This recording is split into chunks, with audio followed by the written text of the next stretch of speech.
आपने सितंबर 25 के इस रिजल्ट में एक बात नोटिस करी है। जिस सब्जेक्ट का पेपर लिख कर आने के बाद 92% से ज़्यादा बच्चे ये क्लेम करते हैं कि सर सितंबर 2025 के इस सब्जेक्ट का पेपर प्रीवियस कई अटेम्प्ट के पेपर से बेहद इजी था। 71% बच्चे ये कहते हैं सर पेपर बहुत ज़्यादा इजी था। 21% बच्चे ये कहते हैं सर पेपर एवरेज था। मतलब 92% बच्चे ये मानते हैं, जानते हैं कि सर बिजनेस लॉ का पेपर सितंबर 2025 में बहुत ज़्यादा इजी आया था। बट ये वही सब्जेक्ट है जिस सब्जेक्ट में आपके रिजल्ट में आपको जो मार्क्स मिले हैं वो 32 से 38 के बीच हैं। और मिनिमम कितने मार्क्स है इंडिविजुअल? 40 मार्क्स। इस सब्जेक्ट की वजह से बच्चा बिजनेस लॉ में फेल हुआ, और सिर्फ बिजनेस लॉ में नहीं फेल हुआ, इस वजह से वो बच्चा, मैं तुम्हारी बात कर रहा हूं, सितंबर 2025 में अपने सीए फाउंडेशन के एग्जामिनेशन में रिजल्ट में अनसक्सेसफुल हो गया। बट आज इस बारे में डिटेल में बात करेंगे। आपके ओपिनियंस भी मैं कमेंट बॉक्स में ज़रूर जानना चाहूँगा और ज़रूर बता के जाना। देखो यार, ये हो सकता है, पॉसिबिलिटी है, बहुत ध्यान सुनना, पॉसिबिलिटी है कि 84,000 से ज़्यादा बच्चे अगर फेल हो रहे हैं, कोई बच्चा अगर आके मुझसे ये कह दे कि सर यहाँ पर 14,000 बच्चे सीरियस नहीं थे, आई कंप्लीटली अग्री कि ये बच्चे थे कि चलो ट्राई कर लेते हैं। आईसीआई ने वैसे भी 3 अटेम्प्ट करके क्या ही कर दिया है, तो ये बच्चे का ये नेचर हो गया कि नहीं यार चलो ट्राई कर लेते हैं, पास हो गए तो ठीक है, नहीं तो कोई बात नहीं, अगले अटेम्प्ट में देख लेंगे। बट क्या बाकी बचे 70,000 बच्चे भी ऐसे ही थे? और उस 70,000 में से यकीन मानिए 30 से 40,000 बच्चे ऐसे हैं जो बिजनेस लॉ में फेल हुए हैं। अब ये डेटा कहाँ चेक करिएगा, बहुत ध्यान से सुनना। जिस दिन एग्जाम हुआ था बिजनेस लॉ का ना, आप सीटीसी क्लासेस के यूट्यूब चैनल पे ये डेटा चेक कर पाएंगे। मैंने पोल के थ्रू पूछा तो 71 एंड 21 92% बच्चों ने कहा यस सर पेपर बहुत ज़्यादा इजी था, प्रीवियस अटेम्प्ट के कंपैरिजन में बहुत इजी था।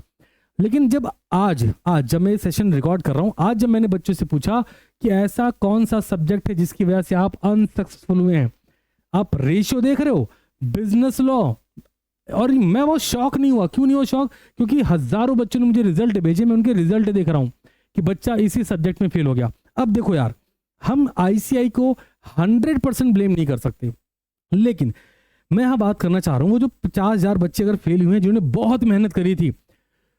अब इनमें से कुछ बच्चे ऐसे भी थे जिन्होंने सिर्फ वन शॉट देखे, जिन्होंने सिर्फ रिवीजन सीरीज देखी। देखो बिजनेस लॉ एक ऐसा सब्जेक्ट है, और इस पर डिटेल करूं उससे पहले तुम्हें एक बात बता देता हूं, ध्यान से सुन लो। अगर तुम हिम्मत नहीं हारे हो ना, 7 नवंबर शाम 7 बजे मैं तुम्हारे लिए फ्यूचर से स्लॉट की बात करूंगा। बस कंडीशन सिर्फ इतनी सी है कि इसके लिए टाइम बहुत कम मिलता है, 60-70 मिनट मिलते हैं, तो तुम उतने एक्टिव रहना सीटीसी क्लासेस पे। बाद में ये ना फील करो कि अरे यार ये मौका चला गया, क्योंकि यहाँ पर बात पैसों की नहीं होती। यहाँ पर मुद्दा ये है कि अगर तुम मेहनत सच में करना चाहते हो तो वो मेहनत मैं तुमसे करवा लूंगा, और जो रिजल्ट आज अनसक्सेसफुल है उसको सक्सेसफुल में कन्वर्ट हम मिलकर करेंगे। अब बात कर लेते हैं जरा बिजनेस लॉ पे, कि बिजनेस लॉ का जो सब्जेक्ट है कंसेप्चुअल अंडरस्टैंडिंग चाहिए। एग्जाम्पल में मजा बहुत आएगा लेकिन रिजल्ट यही हो जाएगा, तो सिर्फ एग्जाम्पल में मजा नहीं लेना है ना। ध्यान से सुनिए, ये वो सब्जेक्ट है जो बिल्कुल नया होता है बच्चे के लिए। बच्चे को पढ़ के मजा आता है, वो जब सुनता है ना ऑफर एग्रीमेंट का, तो भाई साहब क्या ही फील है। और भाई एग्रीमेंट क्या था sir? Religious agreement, domestic agreement, है ना, ऐसा बोलता है, कॉमर्शियल एग्रीमेंट, उसको मजा आता है, उसके एग्जाम्पल सुनने में मजा आते हैं। फ्री कंसेंट के एग्जाम्पल सुनने में क्या ही कहने हैं। क्या उन एग्जाम्पल को पेपर में जाके कोट करा जा सकता है? केस लॉ का रेफरेंस लिखा जा सकता है? नहीं। अगर नहीं तो सीख क्या रहे हो? ध्यान से सुनो, अगर हम बिजनेस लॉ की प्रिपरेशन कर रहे हैं, फुल सिलेबस कवरेज होना चाहिए। बहुत सारे बच्चे ऐसे थे जो मैं लाइव स्ट्रीम ले रहा था, एंड में तो बच्चे कह रहे सर ये वाला चैप्टर छोड़ दें क्या, ये वाला एक्ट छोड़ दें क्या? रिजल्ट क्या हुआ? आप कुछ छोड़ के सेलेक्टिव स्टडी, अब मैं कुछ पॉइंटर दे रहा हूं, ध्यान सुनना। सेलेक्टिव स्टडी, सिर्फ रिवीजन, टेस्ट ना लिखना, डिटेल में कंसेप्चुअल डिटेल में ना पढ़ना, सिर्फ ऊपर ऊपर से देख लिया, कोई रिवीजनरी सीरीज देख ली और आपको ये फील आ गया कि हो गया यार, वहां पर टीचर ने मेहनत करी, बच्चे आपने क्या करा, ये सवाल है। हाँ, आईसीआई स्टेप मार्किंग को कुछ तो मैनिपुलेट कर रहा है, ये मैं मान सकता हूं कि जो पहले क्या होता था, अगर आपने 5 नंबर क्वेश्चन अटेम्प्ट करा है तो वहां 2 नंबर 3 नंबर मिल गए, अगर थोड़ी बहुत गलती है तो। अब वहां पे कुछ तो हो रहा है कि नंबर नहीं आ रहे। तो दोस्त, आपके ओपिनियंस क्या है मुझे कमेंट में जरूर बताइए। एक बात। दूसरा, बिजनेस लॉ में अपने आप को थोड़ा सा चेंज करिए।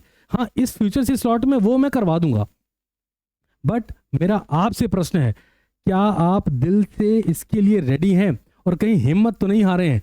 देखो यार, अगर आपको ये ज़रा भी 5% 10% भी लगता है कि आपने जो आपकी लिमिट थी उसको पुश नहीं किया, लिमिट नहीं जानी, अपनी औकात के बाहर जाके मेहनत नहीं करी, अगर आपको ये लगता है कि नहीं कमी रही है, अगर 10% की कमी आपके एंड से भी है, 10% की भी कमी है, मान लेते आयशा ने ये किया वो किया, ठीक है, आपके टीचर ने ये किया वो किया, सब समझेगा मेरे को, बट मैं ये बोल रहा हूँ अगर आपको ऐसी फीलिंग है कि आपने शायद पूरी मेहनत जितनी ज़रूरत थी उतनी नहीं करी है, जनवरी 2026 आपका अटेम्प्ट बन सकता है, क्योंकि जितना गैप दोगे उतनी तकलीफ बढ़ेगी, है ना।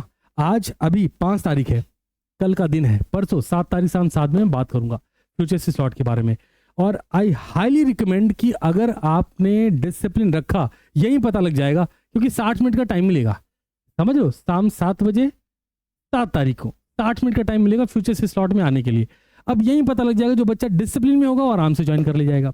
बट अब एक सवाल है, बिजनेस लॉ जो पेपर बच्चे को, इतने सारे बच्चों को लग रहा था इजी है, अगर उसमें मेजॉरिटी फेल हो रही जिनके मार्क्स 32 से 39 के बीच हैं, मैंने आपसे पहले भी बोला था, फिर बोल रहा हूं, आप सारे बच्चे अपनी सर्टिफाइड कॉपी के लिए अप्लाई कर दो, क्योंकि वहीं से मालूम चलेगा कि एक्चुअल में प्रॉब्लम कहां पर है, और प्रॉब्लम आइडेंटिफाई कर पाएंगे तो जनवरी 2026 में ये जो नंबर ऐसे हैं ना, इनको पलटा जाएगा। नहीं, इस वाले को नहीं, इस वाले को। क्या तुम इसके लिए तैयार हो? मुझे जरूर बताना।